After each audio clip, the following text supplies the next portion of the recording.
On screen এই মুহূর্তে আসছে অদিতি ব্যানার্জি, নতুন স্টুডেন্ট। আগে তোমরা সঙ্গে আলাপ করানো হয়নি, করছি আর কি, ক্লাস চলছে।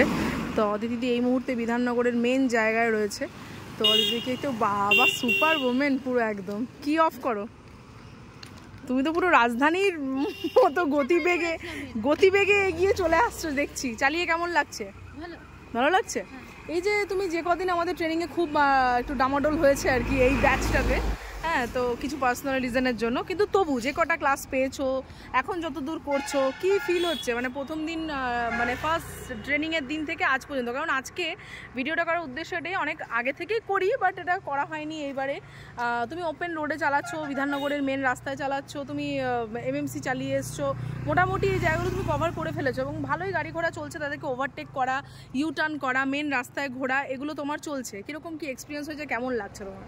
ভালোই লাগছে। আমি ডে 1 থেকে শুধু কনফিডেন্স গেইন করেছি আর আরোই করছি আর কি।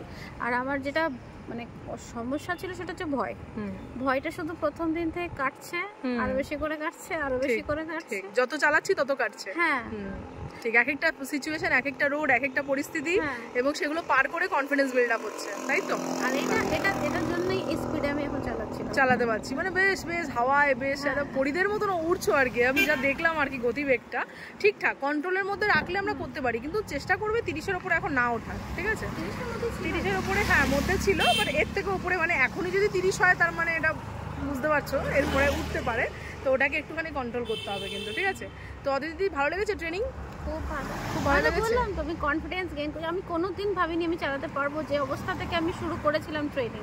আর আজকে আমি বলছি যে ঠিক আছে, কি করে এটা পসিবল হলো, সেটা এইভাবে পসিবল হলো। প্রত্যেক দিন একটা একটা করে ভয় কেটেছে, আর একটা একটা করে কনফিডেন্স বেড়েছে, একটু করে কনফিডেন্স বেড়েছে। আর আজকে যদি চালাচ্ছি স্পিডে, তাহলে শুধুমাত্র তুমি এটা পসিবল করেছো। আমি কিন্তু সিরিয়াসলি আমি একদম যেদিন শুরু করেছিলাম আমি জানি না যে পুরোপুরি তোমার উপর ছেড়ে দিয়েছিলাম, কি করে হবে আমি জানতাম না।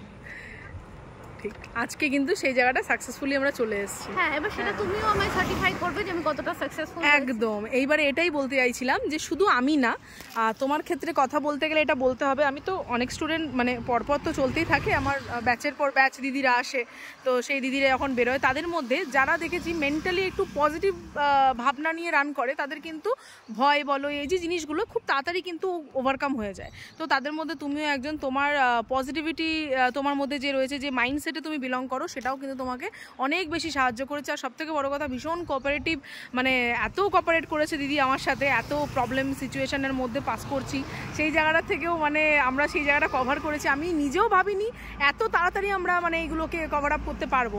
মানে গ্র্যাবিং পাওয়ারটা খুব ভালো, তার কারণ হচ্ছে পজিটিভভাবে তুমি রান করেছো, মাথায় চিন্তা এনেছো। হ্যাঁ ভয় ছিল, বাট ভয় ওটা আমি জানি যে ওটা কেটে যাবে, জাস্ট ওই সিচুয়েশনগুলোর মধ্যে পড়লেই কেটে যাবে।